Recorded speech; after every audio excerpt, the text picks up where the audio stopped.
I had lunch with two new partners recently.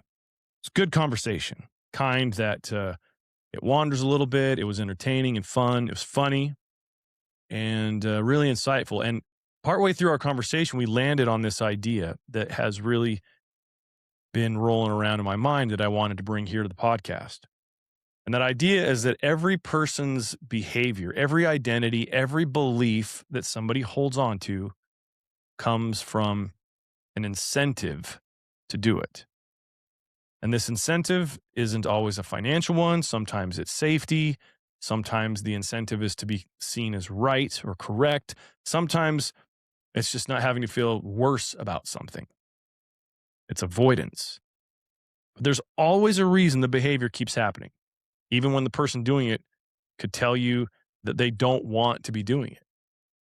And the thing that hit me after this conversation as I let it ruminate, it wasn't the concept, because I had already kind of known that. I've talked about secondary gains and things like that on this podcast before in my coaching. But what hit me was this, is that almost nobody is honest about what their actual incentives are for their specific behaviors.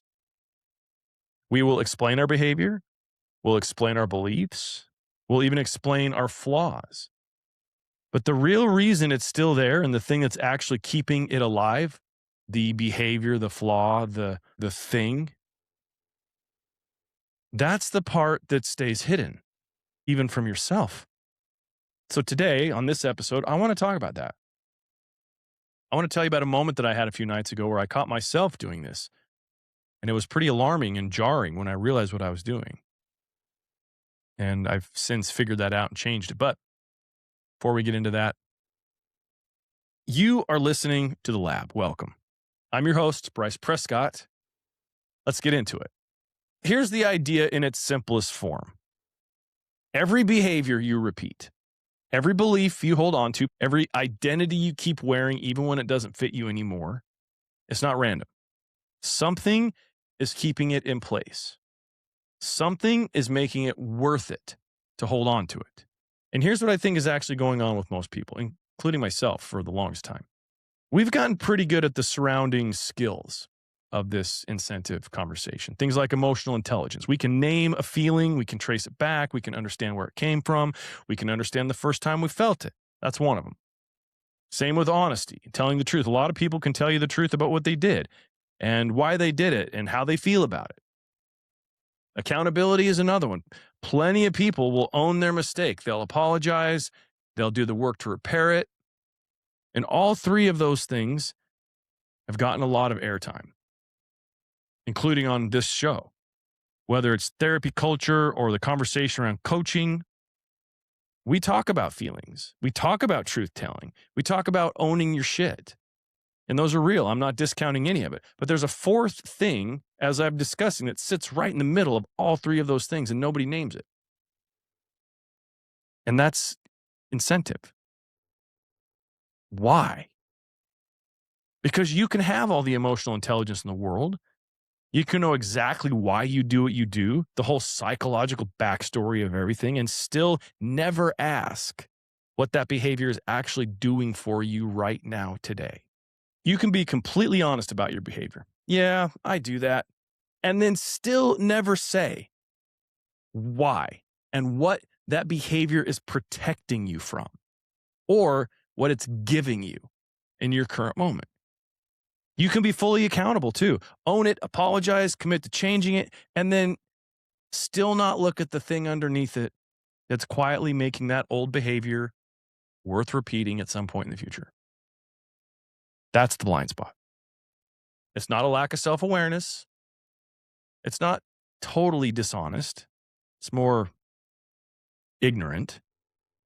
Incentive just sits there underneath all of these things. And not one of those three things goes looking for it. It's really fascinating. Here's an example. Emotional intelligence, check. They'll admit it openly. Being honest, check. They'll apologize and say they're working on it. Accountability, check. And then they'll do the exact same thing next week. Why? Because shutting down is genuinely serving a purpose for them. It's giving them something. It's keeping them safe. It's keeping them in control.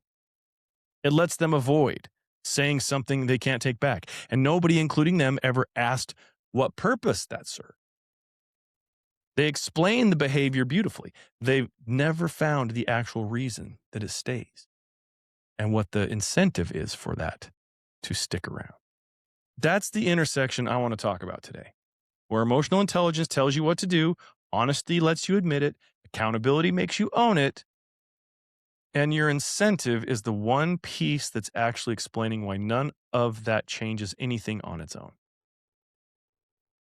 A few nights ago, I cut myself in my own version of this in real time. It was small, but it happened. And let me just tell you what happened. I was hanging out with a friend of mine a few nights ago, and somebody we both know came up in the conversation. We started talking about them, what they were up to, the things, their choices, how they're living, all of it. What was going on in their life, the whole thing. And if I'm being honest about it, which is the whole point of this episode, make no mistake, we were gossiping. Not viciously, it wasn't cruel or mean, but it was gossip.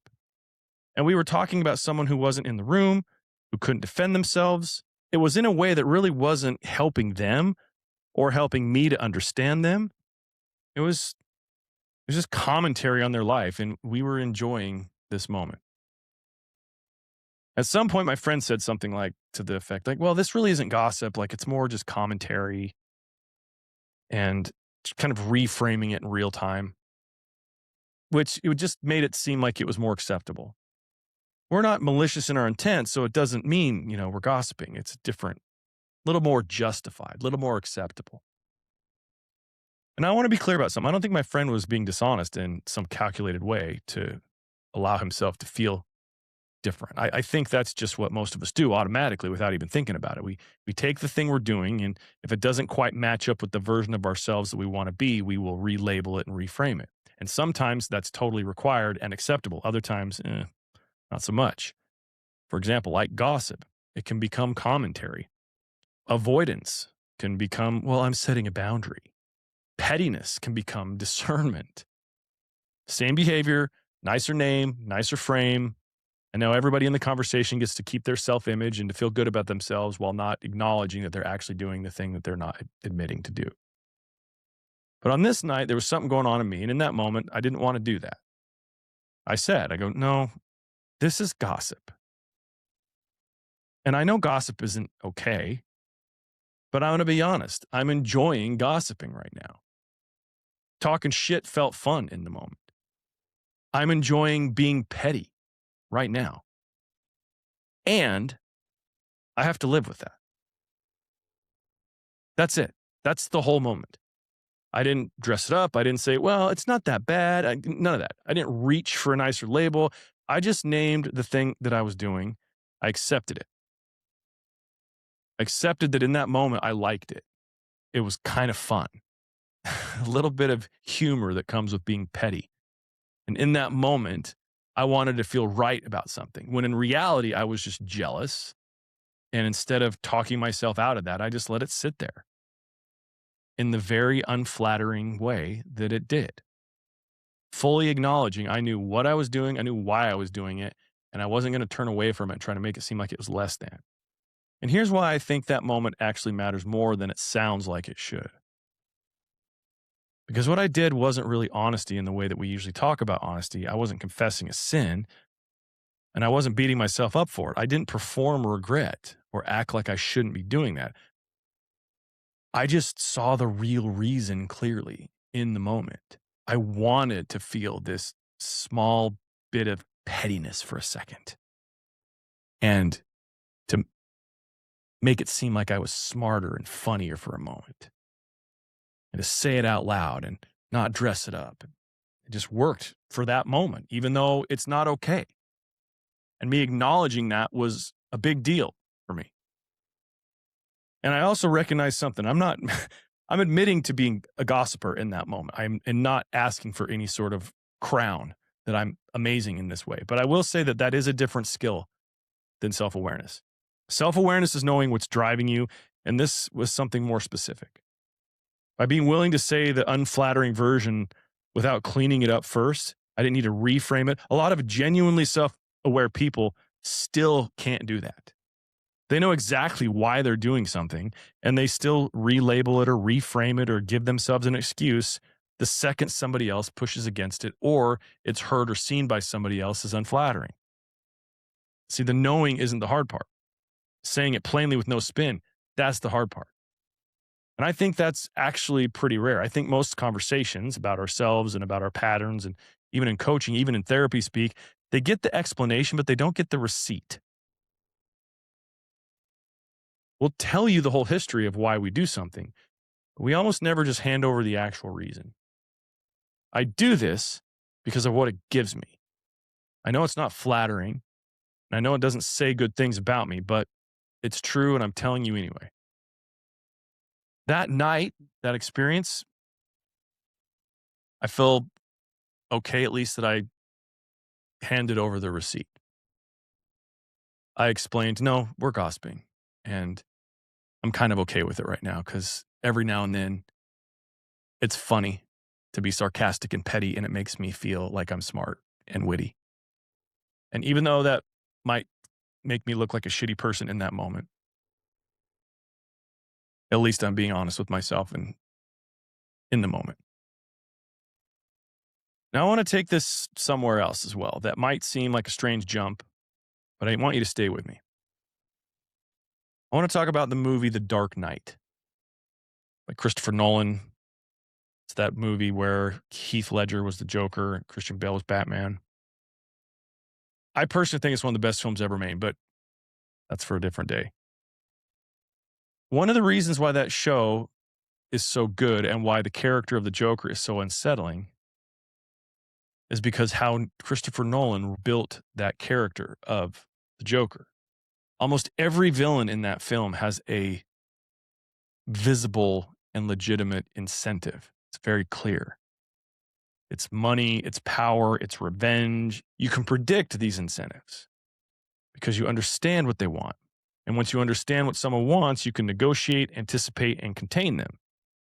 Understanding someone's incentives is a key piece of being able to control them. But for those of you that have seen the movie and can recall this, you know the Joker didn't work that way. He says it himself in the film. He's not interested in money. He's not interested in power. And that's what makes him terrifying. Batman spends the whole film looking for the lever. Like, what does this guy actually want? What's the angle? What do I offer him to make this stop? And there isn't one. Not in any conventional sense, at least. The reason's there somewhere, but it's not legible. It's not nameable in the language everybody else is using. And that's what makes a person or a part of a person uncontrollable. Can't govern them. Can't pigeonhole them. It's not his bad intentions that does that. It's the hidden reasons. It's the operating in a way that you can't predict and understand. And here's the parallel. Most of us aren't the Joker, obviously, but there are parts of us that operate exactly like that. Unpredictable, frustrating, impossible to talk ourselves out of. It's almost always because the actual reason driving the behavior it hasn't been named. You can talk yourself in circles trying to stop a pattern and then fail every time. Not because you lack willpower, but because you're negotiating with a part of yourself who actually wants what you haven't found out yet. You're Batman trying to offer the Joker money or terms when the Joker was never operating on that in the first place. And this is why insight alone so often fails. Because you can know the textbook explanation for a behavior. Childhood attachment style. Whatever the framework is. And you can still then keep doing it. Because the explanation isn't the reason that it's still happening today. The explanation is the backstory. The incentive is the reason. And until you can find the actual receipt, the specific, current, real-time reason that you're still choosing a certain behavior or identity, you'll lose. Because you're negotiating with a hidden variable. There's no button to push. There's no deal to make. It's just behavior running on its own logic indefinitely. Now, my gossip moment was small, really quite inconsequential in the grand scheme of things. But it's the same mechanism at a tiny scale, is what we're talking about with the Joker and with you. If I'd let my friends reframe stand, if I'd agreed that, we're just talking commentary, it's fine, the real reason would have stayed hidden, even from me, even when I clearly already knew what I was doing. And hidden incentives don't go away because you've relabeled them. They just keep running under a nicer name under the surface indefinitely, in the same way that the Joker kept operating with nobody able to find his button either.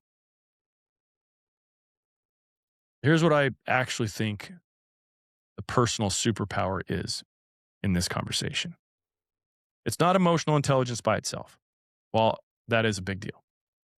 Plenty of self-aware people still hide their real reasons for behaving a certain way. And it's not flattering. You can be painfully honest about the wrong thing and still dodge the actual reason underneath you're doing it. The superpower is both of those things together. It's the emotional intelligence to actually locate your incentive, to know specifically what behavior, what it's doing for you, not just the backstory of why it exists, and the honesty to say it plainly without relabeling it as something more comfortable, even when it makes you look a little worse than you'd like. That's what happened with me in gossip. I didn't need my friend's reframe. I didn't need commentary. I just needed to say, no, this is gossip, and I know it, and I'm enjoying it for a moment. Even though it's petty, I get to live with that. There's no cleanup here. I'm not performing something I'm not. It's just who I am. I don't feel guilty, but I don't like what it says, so there's my invitation. And here's the one thing I want you to actually do with this. Not 5 things, just one. Next time you catch yourself explaining a behavior away, especially one that isn't flattering, I want you to notice if you're reaching for a nicer label. Notice if gossip is becoming commentary, or if avoidance is becoming a boundary, or if your ego is becoming your standard.